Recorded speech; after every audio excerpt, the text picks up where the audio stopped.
And hello, everybody. Welcome once again to Agency Real Talk. I'm Trevor, And I'm Tom. and we're And here to we're talk here about agencies. and how to grow them and how to automate them and market them and do all the things that you need to do with your agency if you're running one For real. That's the real name. fast. And today, so I think 2 episodes ago, for our dedicated listeners, both of them, I think we had it was agency nightmare stories, right? When a bad client goes worse, or when bad clients happen to good agencies, or some similarly pithy thing. I thought today we'd talk about when good clients happen to. I mean, let's not determine the quality of the agency. Any agency. What makes for a fairy tale client, and how maybe you can try to get a fairy tale client yourself. And then we'll share some stories, because what are we but a pair of grumpy old men talking in the wilderness? So the fairy tale. What does a client even look like? Right? Is it someone that just pays their bills on time? I mean, Is it that's a low somebody? bar. I mean, no, yeah, agency life, right?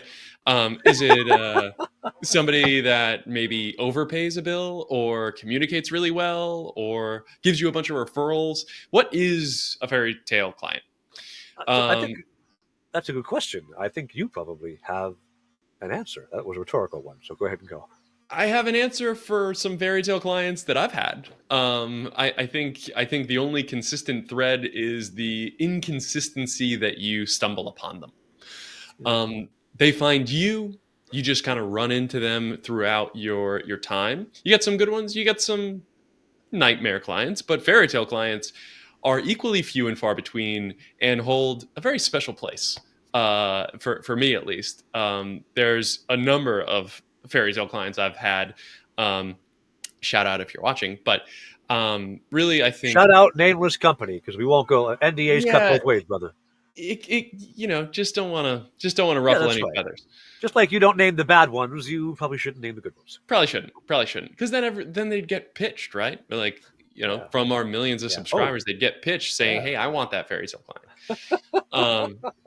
So I'll take you back to a time when I was very inexperienced running my agency, and we did project-based work. So we would bid on a project, and we'd say, "Yeah, I think I can get this done in a week, $5,000." Or, I think this could be done in a month, $6,000, right? Sometimes those numbers didn't exactly make sense, and that was the whole thing about being an inexperienced agency owner. I really didn't know how to price, really didn't know how to value my own work. So I had a team of people, and we were working on this project. First stint of the guess and check game went really well. We won the deal, we delivered it, and it was great. So now it was time to renew the deal. Well, there were some external pressures happening in this particular scenario where the client had a time crunch and needed this work done within the next month and a half, something like that. So we said, "Hey, $6,500, whatever the number actually was," and they said, "Okay, sure, go. Whatever it is, let's just go." A week into the project, the client notices something. They're like, "Man, these guys are working around the clock. They are, pushing it on the weekends, trying to figure out how this is going to be delivered by the time my deadline is in 5 weeks now at this point." So I got a call on a Saturday afternoon from the client directly to my cell phone. And By in the way, that's never something you want to have happen. generally, it's not a good thing, right? You get that, and you're like, "Ah, oh, man, I was going to go to a barbecue. Do I really want to pick up? Maybe I'm out of office." Yeah. Hello? Yeah. Yeah. It was just like that. It was just like that. Exchanged niceties, right? Hello, how you doing? Whatever. And in no uncertain words, in the client basically says, "Look, you underbid this project, and I know how hard you're working on it, and I want to give you guys a bonus. Now, we don't need to capture this in a contract or anything like that, but I'm going to give you a few extra $1,000, and I just want you to make sure, you, Tom, to make sure that this actually gets delivered. Not the project manager that was on the project, not the lead engineer, not the lead designer. He wanted my reassurance personally." And I said, Wow, thank you. Of course, I would accept additional funds for this project. You are absolutely right. We underbid the project and we're working like crazy to try to make it happen. And I appreciated the non awkward conversation I needed to have in week 4 or 5 to say, hey, I need some more money. Right. Um, and they beat me to that realization. And as a young entrepreneur running an agency, I just had no idea how to value my time or my work. And this particular client, Fairytale Client, recognized that and was able to teach me something in the process. So that's my first story I could share today. That's pretty good. I think there's a couple elements that made this a good fit for you. I think they're broadly true. I'll relay a story too in a moment. They're broadly true about what makes for a fairy tale client. One of them is not every client is a fit for every agency, even really good agencies, like just to pick two names out of a hat, X-Ray Automation or Crowdtamers. These are really phenomenally good agencies. Not every client's a good fit, right? And I've had, recently, last week, had a call with the lead who has tons of money and just doesn't get the approach, right? Mm. And I could be like, give me monies, please. I'll do whatever. Just you know, tell me you love me. I'll do whatever. But that you're gonna regret that. And then communication style matters a lot. I'm not as much of a people person as you are, Tom, or as almost anybody I ever talk to is, who are all like, people matter. And I'm like, but do they? And uh, finding somebody who's good with how you communicate. Some people love meetings. They want to have Mm. 2 or 3 or 5 meetings a week. And I would sooner take a melon baller and poke out my eyeballs than do 5 meetings a week with somebody. Um, I communicate async. My whole team is async. We get together precisely 1 hour a week, and the rest of it, people do whatever they want to do. I don't care, man. Um, they that's the two. I think the minimums are if they work with your communication style and if um, they fit what you want to do. They're really good clients. There's some more we can talk about later. But to give an example of a client I recently acquired, um, I had a this is quite recent. On March 9th, I acquired them, and so I tend to work on two ways. Already One is fairy tale from already March fairy 9th? tale, already well because I'll tell you why. Okay. Um, one, they'd worked with me before. That helps. Okay. Yeah. There you go. But I would caveat that they worked with me before and they stiffed me for $20,000. Whoa. Kind of. It was they That signed a sounds like a contract. nightmare client. They signed a contract worth X amount, and then they were like, "I'm out of money. Goodbye." Hmm. Now I don't do work until I've gotten the month's payment, so they didn't really stiff me. But also, like I had a hole in my income projections for the next 2 months where that money was supposed to be. So okay, fine, fair enough. That doesn't sound like this is going to be a good relationship, but they've worked with me before. They knew what I do, how I work. And the sales call was literally, "Hey, I've got this business. We have this money. We have this time frame. Can we go?" And I was like, "Yeah, sure." And then they're in a, how much can I disclose without getting in trouble? They have a software that automates collecting Google reviews for a certain type of local business. Cool. Um, that's a very niche product. I love a niche product. And they were a niche of a niche. They're just one vertical. I said to the client, "I don't feel like you're in the right vertical. I know you brought me in to fix this, but I think this is like no matter how hard you work swatting flies with a sledgehammer, like yeah, you can, but there's probably a better use for the tool. And I think this is a case where there's probably a better use for this tool." And the client was open-minded enough to go, "You know what, Trevor? Carte blanche, do some stuff, right?" And because what I do are these minimum viable $100 48-hour tests, like when you say carte blanche, do some stuff, the risk is very low, and he knew this. So he was like, "Take $300 and go crazy." So like the risk he had was quite small. But what we found out was almost immediately a different vertical did 3 times better than the one he was in. Now he Whoa. bought this business. This wasn't his business originally. He bought this business that was marginal. He thought maybe I can fix it up and then actually have it be worth something. So on the 9th, he does this. By I think the 14th, we have enough data to say, "Hey, you need to pivot." And he goes, "Let's pivot." That's the other thing is when you hire an expert and they tell you something, believe them, which Wow. is so many clients don't, right? You hire an expert. It's like you go to the doctor and you said, I think you have cancer. And you go, but do I? I was told it's the flu. And second opinion or not, like I don't believe any of you doctors, it's the flu. I'm going to dose myself with chamomile tea and get better. That's the Steve Jobs approach to medicine. Didn't work well for him. And when a client is willing to listen to you when you say do a thing, that like there's a whole other level, right? Client who communicates well with you, client who understood the value prop, who bought, and then client who said, "Great, you said this makes more sense. Let's do it." Uh, and we just launched today now. So what is this? The 27th. We're now getting them leads and signups for a little less than half the cost of what they had been doing. Wow. And so client, and also I work on project basis, right? Guarantee certain ROAS. Technically, I'm 3 weeks in, contract is fulfilled, and he owes me the entire balance of the contract. Now, I'm going to continue to put some work into this over the next 3 months while the rest of the contract pays out. But also, like, got the result he wanted really fast. He listened to me, and now we're like, he's making money off a business he bought that wasn't making money. Mm-hmm. So that's a big win, right? And Definitely.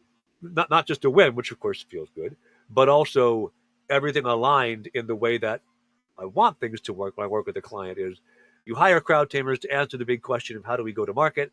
We had an answer. He said, do it. It worked better. It made more money, and away we go. Like if I could do that every month, I would feel more fulfilled. Well, it sounds like that fairy tale client walked their way right into your life, and you're not going to be able to get rid of them anytime soon. I mean, I'm not going to want to get rid of them, so that's good. Yeah. Right? Client who pays on time, which he did, and does what you want. There you go. I think there are some other things that matter in a client relationship too. One of them is I was talking on a podcast I recorded today, which will come out April because I'm behind on my podcast releases. But whatever. We discussed how The Road Less Traveled by M. Scott Peck, which is a book about romantic relationships, also actually applies a lot to business ones because in some ways they're a lot alike. And there's the cycle you go around of, things just kick off. You and your significant other slash client are getting to know each other. Like everything's awesome. We're on a Ferris wheel, right? We're going up. Oh, this is awesome. Things are phenomenal. Uh, Probably there shouldn't be any sex life with the clients, but you get the idea. Things are getting better. Up you go, and then you reach a apex. Things have gotten to the top, and then things start to go down. Right? Stuff shifts late. Uh, Client makes an unreasonable request. They pay a month late. Whatever. You come around and find to the bottom where you reach the zenith. You're at the worst things are, and you can either say, "Yeet, I'm out of here," or you can go, maybe I'll stick around and see if the Ferris wheel turns back up again. And with every client, you have this cycle. The question is, how big is the wheel, right? Mm. Because if the Mm-hmm. ups are only a bit up and the downs are only a bit down, that's stable and you can live with it. If the ups are really up and the downs are really down, this is a bipolar relationship, and that's considered a mental illness for a reason.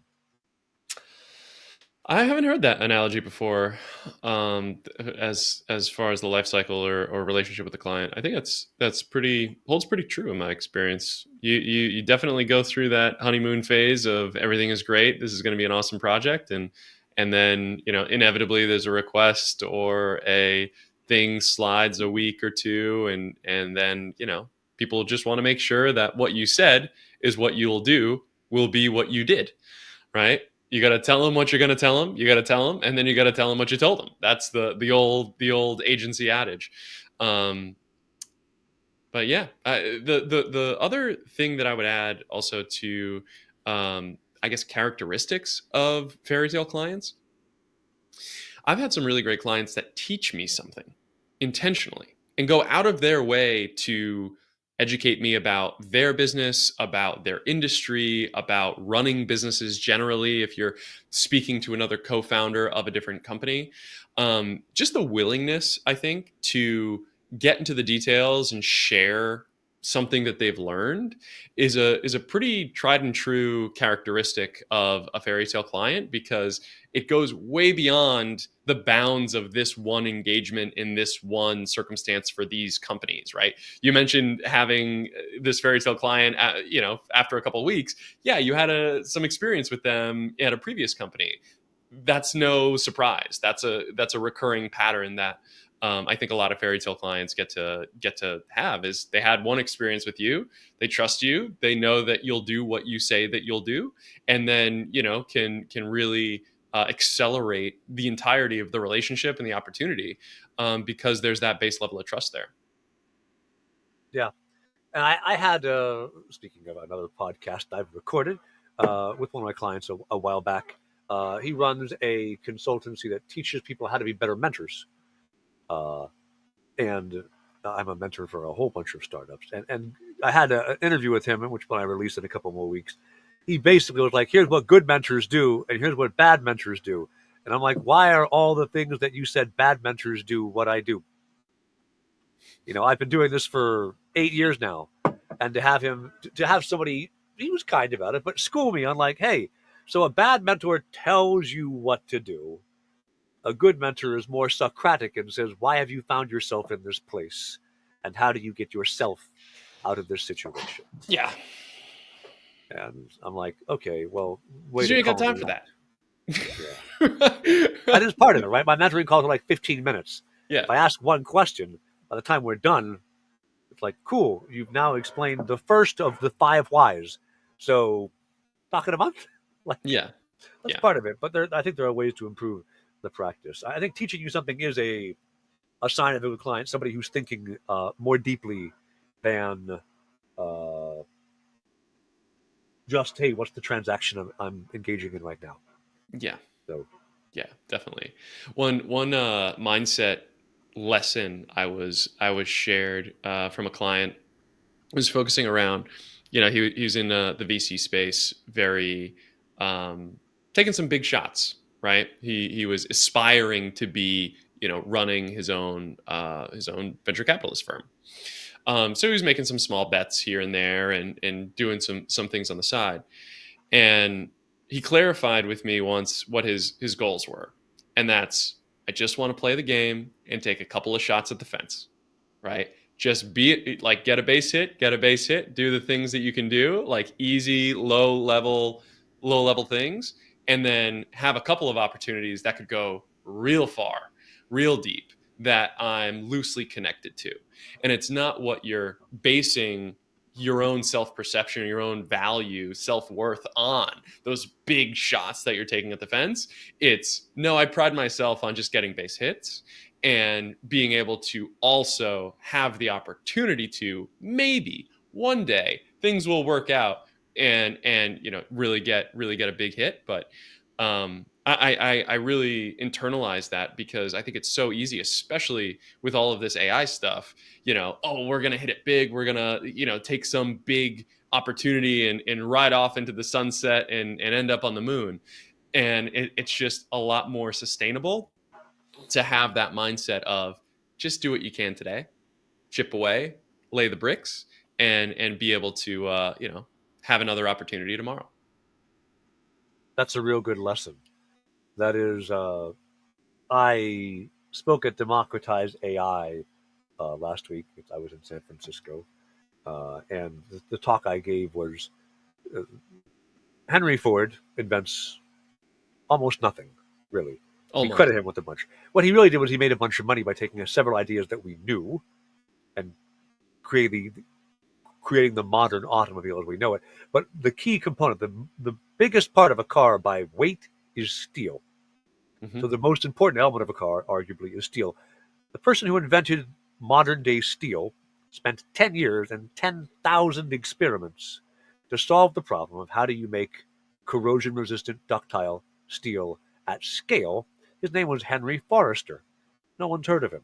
He died comfortably middle class, like a bunch of people do, and came up with this process. Charles Bessemer of Bessemer Steel took it, made billions. Henry Ford took that, made billions. You don't make billions by being Henry Forrester. You make billions by being Henry Ford. Don't solve the hard problems. Solve the necessary ones. And that is a way uh, to really succeed, right? Get the base hits in and hope you get a home run because you're not swinging for the fences every time. That's a way to wear yourself out. Yeah, absolutely. Absolutely, Trevor. So that, Um, that was my democratized AI talk in yeah, I'm 30 bummed I seconds. missed it. That sounds Uh, like a great talk. And I'm curious. Before we change any gears and switch in any other direction here, are there any other fairy tale clients stories you wanna shout out here? so I have an interesting one. Maybe I think it's interesting. So we have fairy tale clients, right? All these alignments. Sometimes a fairy tale client goes bad, and I think that's also instructive to realize. Just because things are going great, just like any relationship, they can change. I had a client in the hardware space who all the landmarks of a great client had the exact problem I solved, was fine with comms the way we did them, listened when the data led them, and made a big pivot and took their hardware product, changed the use of it, although not the actual product, added a bit of software functionality to it, um, and increased their sales from about, I want to say, $250 a week, which Mhm. for a 12-person company is losing a lot of money, to about 25,000 a week. Wow. And so big shift. And this was during COVID. We didn't make it a sale, we made it a rental, a 90-day rental, and you sent it back. And so since trying to get new hardware was freaking impossible, they were going to run out at the new velocity. And instead we made it a rental and you sent it back, and they would redo the exterior of it, recondition it, and send it back out again. So did really, really well for them. And then they hired a VP of marketing to come run this because now things were scaling up and serious. And the new VP of marketing wasn't data led, didn't like how I did comms, and didn't understand why crowd tamers did what we did. And so made a bunch of changes that decreased the performance of all the key metrics of what they did. And when I was like, WTF, man, he's like, no, the brand experience is better. My answer was, your brand experience can go screw itself, because what makes more money is what should. This is a business. This is not an art project.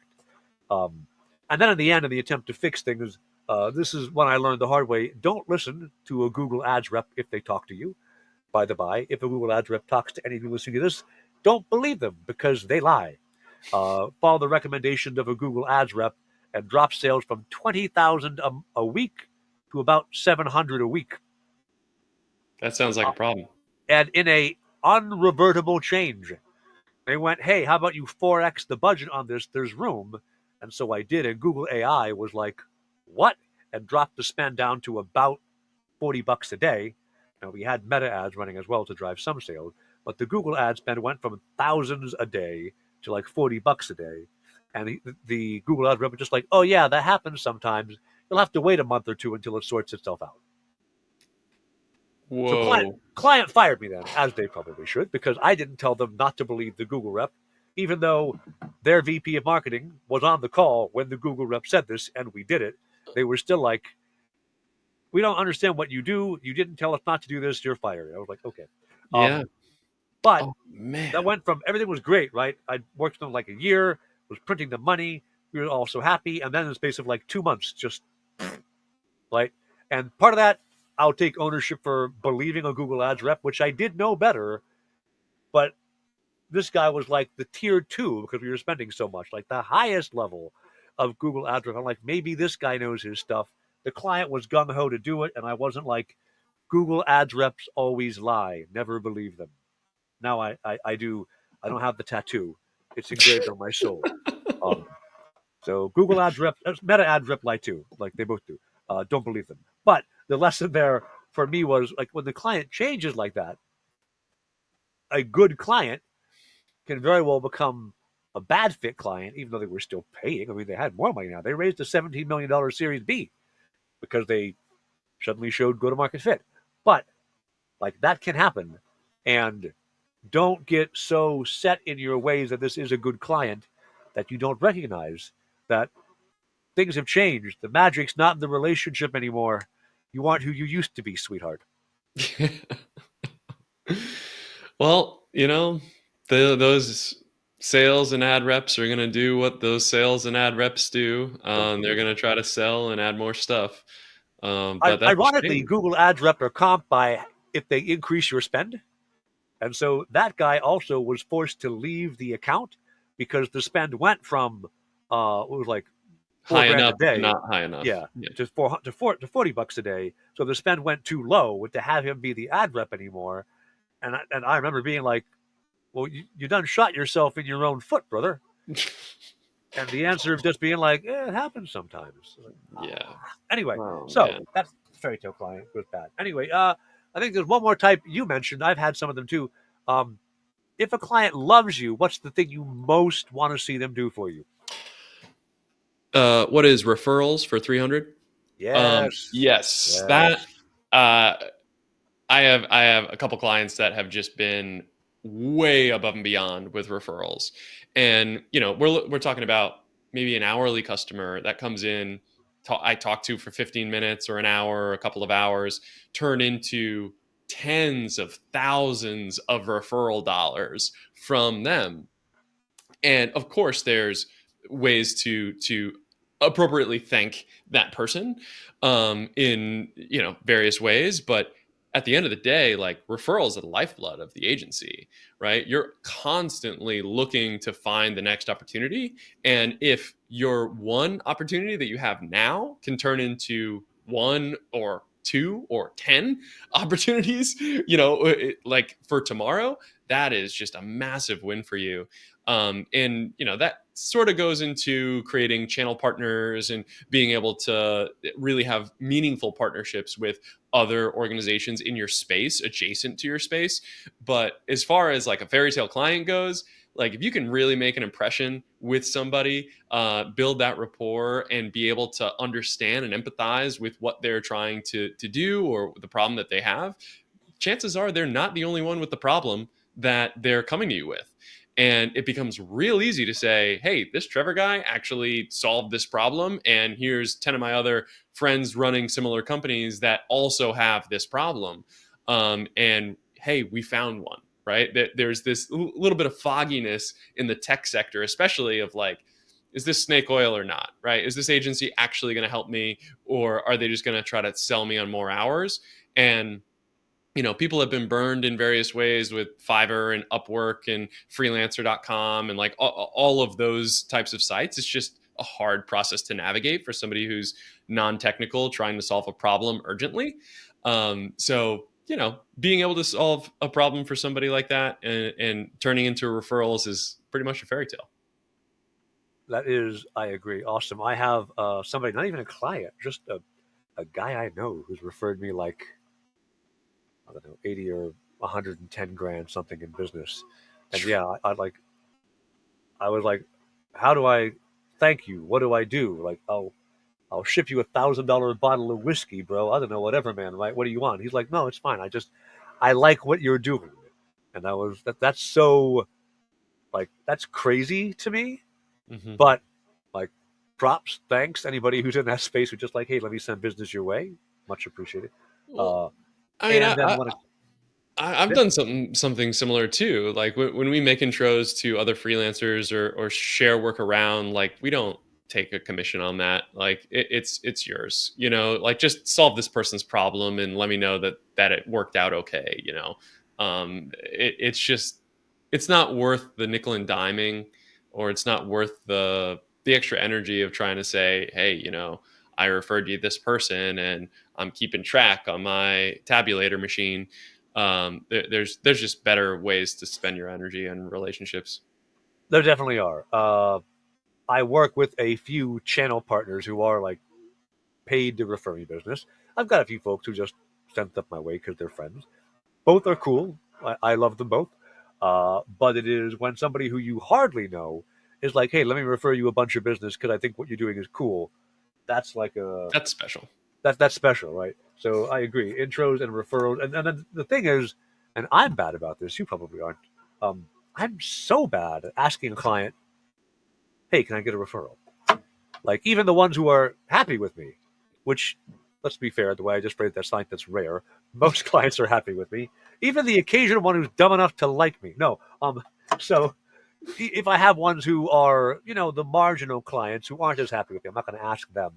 But out of my current list of 12, like the 10 probably who are like doing great work, Trevor, uh, none of them. I talk to them like once a week or twice a month, and I'm always just like, yep, here's what's going on next. And never once am I like, hey, could you mention somebody who you think I could help? Refer me into somebody. I'm so bad about it. I've gotten to where I'm now setting up reminders in my CRM, Oh, where not 90 bad. days after they move to basically after they move to client start, it sets a reminder to be like, just all caps, ask for an effing referral. That's Mm, all. that is very crowd tamers. That is very crowd tamers. I actually said goodbye to a client that was with us for like a little over 2 years, two and a half, Oh, 3 years yesterday. oof. And it was great to see them on a call. Great to hand them all the material, all the diagrams, all the automations, all the documentation that we have, all the stuff. And they had a new head of product, and it's like under they grew. They went from 6 people to like 35, and now they have a role at their company to do what we were maintaining for them. So shared them all the stuff and set them up, and it's it's exciting. It's definitely exciting. And but we, to your point, I forgot to ask for a referral.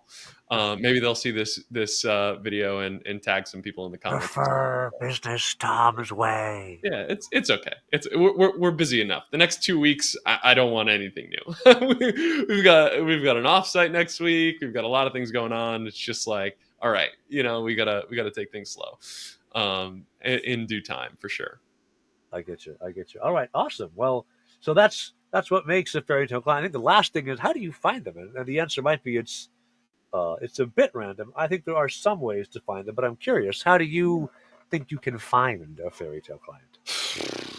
Um, I don't know if there's a rhyme or reason to it, to be honest. I would have said they find you. That was going to be my answer before you answered, because I just think um, there's no real way to. You're not going to find them in outbound. I No. mean, if you're reaching out to thousands of people a week to try to subscribe or buy your service, chances are you're not going to find fairy tale clients. You're going to find transactional clients. Very much. You're going to find people that say, "Oh, you sell a thing, I'll buy the thing for half the price, and maybe I'll do it." Right? That's what outbound gets you. I think it's inbound. I think it's just being really. If you're able to really communicate on a person level instead of a business level, like that's the only way I could put a box around it, is like you're really building a relationship with the individual, and there happens to be companies involved that have some financial transaction happening, but really it's like, no, this is a person that, like, we're actually friends. We enjoy spending time with each other. We enjoy building something or solving a problem together. I don't know. That's my take. I don't think you can formulaically find them. So I do think referrals make it likely. Yeah, sure. I also think expectation setting up front, Mm, because the better you onboard a client, the more likely they are to be a fairy tale client. And back when I started my agency in the wee early mists of, I think, 2021, forever ago, um, back then, I didn't understand how to onboard clients very well. I probably still am only meh at it. But mm, at the time, I was like, this is performance marketing. Everyone knows performance marketing. And away I went. And of course, that's not true. They hire you because they don't know how to do the thing that you do. So, like, never explain an acronym, never explain the differences between different platforms. Don't discuss your process. Just hop right in and say, this is what we're doing. Good luck figuring it out. I'm off, right? yeah. None of those clients were fairy tale clients. The better I get at making very clear this is the box that I am working in. If you want things outside the box, ask. Always, sure, yes. But the answer will almost always be here's the freelancer I know who does that. Hmm. And in my little box, we deliver this much, this fast, this well. If you hold up your end of the bargain, everything goes. And the clients who really see that up front and buy in on it are the ones who are more likely to be a fairy tale. Expectation setting. We could do a whole episode just on expectation setting. We I should. I'll mean, write down the next one. yeah, yeah. And let us know in the comments below if there's any topics you'd like us to cover on Agency Real Talk. There you go. Yeah, I think expectation setting. If you can, if I think part of it is setting the expectations with yourself. That's actually the really hard thing to do. I expect this of myself in the services that I render. And then being able to do the added step of communicating directly to your client what their expectations should be and what they shouldn't be, almost more importantly, almost, that will really help just calibrate everyone's expectations and like lower the guard of, is this person trying to screw this up? Right? Like it just really aligns you to work together on a problem, against a problem, instead of you working against them to try to solve a problem. It's like you and them working against the problem, right? Aligning good expectations actually get you on the same side of that equation. And that pays dividends for a long time. It really does. Well, awesome. Hopefully, our audience has found this working. I see on X-Ray's side, we peaked at 3 viewers. So when I was saying we had 2, I was undershooting things by a gross margin.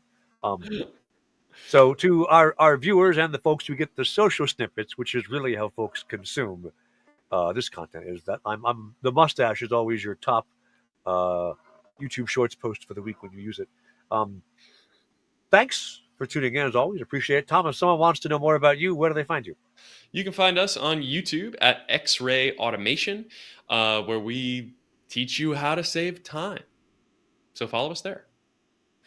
Yeah, and I'm on YouTube at launch today because at Crowd Tamers was taken by me actually, but I've forgotten the password for that account. So I'm as at launch today, and I'm also I'm on crowdtamers.com. I'm LinkedIn as LinkedIn/Trevor Longino. We point to it there. There's just one of me. So appreciate your time, everybody. Today we'll see you in 2 weeks. Bye-bye.